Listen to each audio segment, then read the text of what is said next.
Hi, my name is Byung Choi and I'm a senior.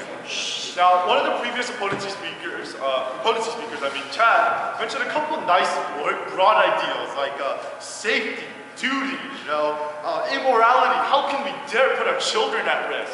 Great rhetoric, great ideals, but no pragmatism, no logic. He mentioned that somehow in the pursuit of justice there is no extreme. So are you saying that the Salem witch trials, which falsely persecuted hundreds of women and tortured them and killed them, was in no way extreme because it was the pursuit of justice, right? No way extreme. The fascist societies and the communist societies, which will not allow their citizens to even have religion or free speech on the illusion of safety, there is no extreme in that, right? The idea is this: there is an extreme in safety. When we start taking away the rights, the liberties, the freedom, and the security of other individuals, that is where we are wrong. So here's the issue. This is cost versus benefit. There is a benefit here, which is the possibility of stopping a shooting. Now consider this: less than 0.1% of all schools in the nation, less than 0.01% of all schools in the nation are subject to a school shooting. So what? That's maybe 10, 15, 20 schools. Now of those 10, 15, 20 schools, maybe the shooter will get to, maybe a teacher with a gun will get to that shooter within, after 10 kills, 15 kills. So we save maybe 60 lives per school, maybe, if that. So maybe overall we save 300 lives. Now here's the cost. Imagine if every teacher on this campus were to have a gun. Imagine if one teacher just for one moment took out a gun, or even a student found the gun, and accidents happen, 2, 3 deaths, no big deal, first time, right? Over time, it accumulates, over and over again, every year, 3, 4 accidents, isolated, not important statistically over 1 year, but over the course of 10 years, we have lost 60 lives, 70 lives, 80 lives, 100 lives. Your brothers, your sisters, your friends, your girlfriend, your boyfriend, the people close to you are dead. And you're going to say that that is a worthy cost for the possibility of stopping one shooting. Accidents happen, we can't prevent them. And the other problem is, psychology is an inexact science. They're acting like this whole system is so perfect that I can just talk to someone and go, "You're crazy, you are. You can have a gun, you can't. You can teach my kids, you can't." But that's not, the fact of the matter is that isn't true. Every time there's a major shooting, what is always on the news? "Oh my God, he seemed like such a nice and docile person. Nobody would have ever expected it from him." That's not the case. Psychology is an exact science. We can't know when mental issues manifest, and that's the other thing. You aren't born crazy. You don't just walk into an interview because you're insane and they know it. But over time, things happen, things change, and mental issues manifest. And at that point, you become someone dangerous, and you're already on campus. Whereas where locked doors cannot save you because the teacher is within the locked room waiting for you. Thank you.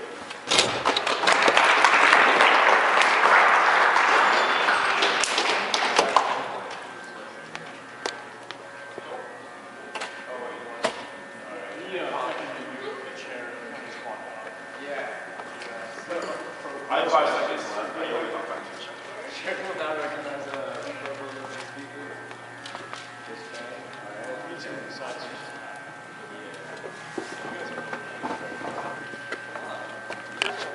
Jake, let's do it. Come on, Jake.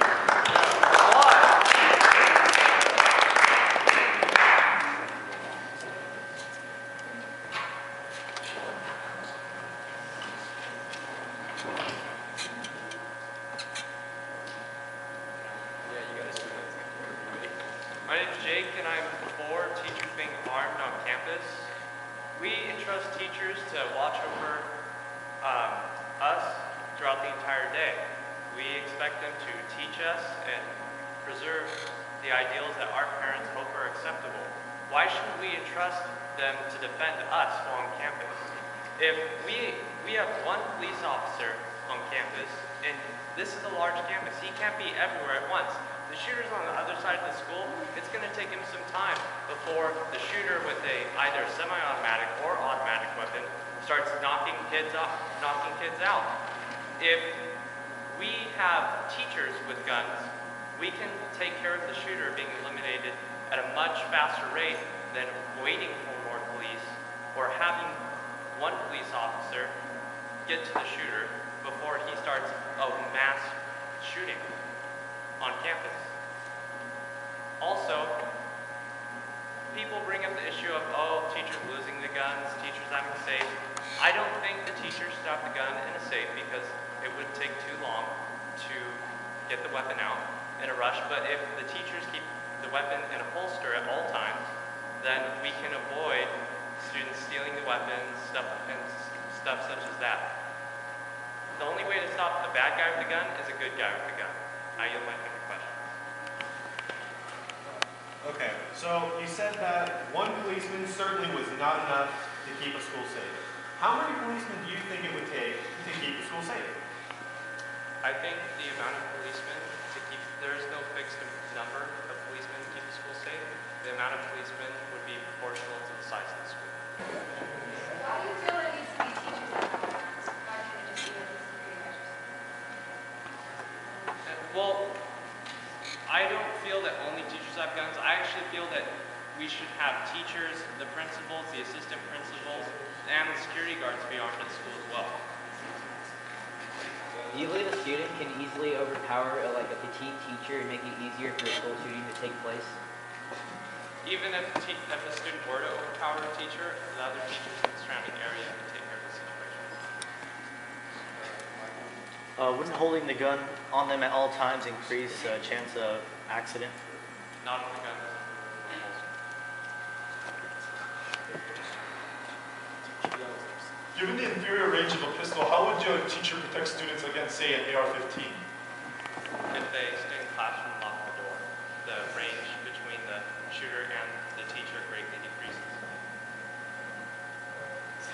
How do you feel about munition that can pierce a door and shoot through the door, allowing a gunman to spray an assault rifle through the door, therefore killing everyone inside, without even having to open the door?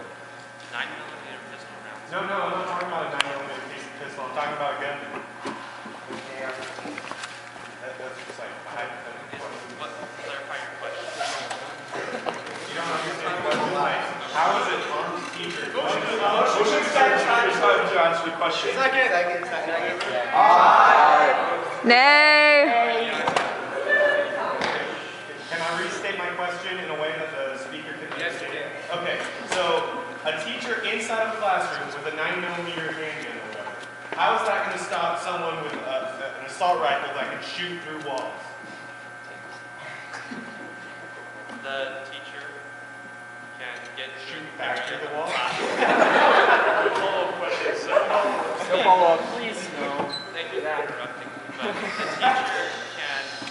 teacher can get the students into an area where the shooter can't hit them.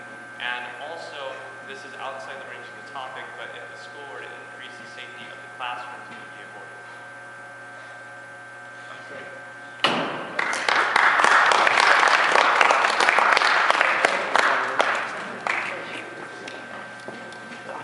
Alright, show now organize the substance speech. Policy speaker, how about cameras?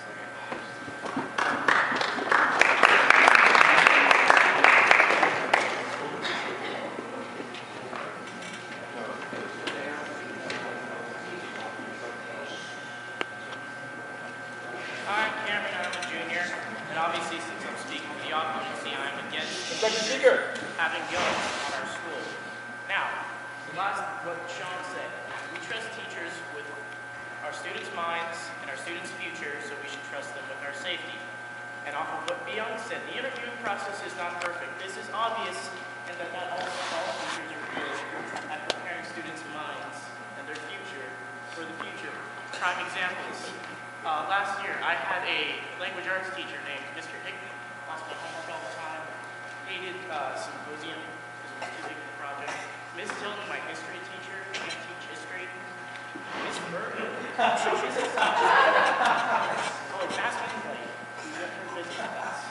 Alright, this is going to continue. Let's not use names, okay? I thought Mrs. Bergen was all right. My point being, not all teachers, as Byung said, can be through the interview process and be trusted with the safety of students' lives. And my main point, which was what Jake said last, reinforcing the school's structural integrity to stop maybe a gun. teacher, or one of my teachers, Mr. Lusher, voiced one of his complaints that the doors in the school, the doors locked from the outside. If a teacher is gunned down and they have their keys on them, a gunman can get into any door, no matter how reinforced, based on the locks being on the outside of the doors. So why don't we change that? Why don't we change the structure of the school to help better protect the people in it, as opposed to giving people guns, where accidents can happen, other types of school shootings can happen from within, and more problems can occur. I yield my time to the chair.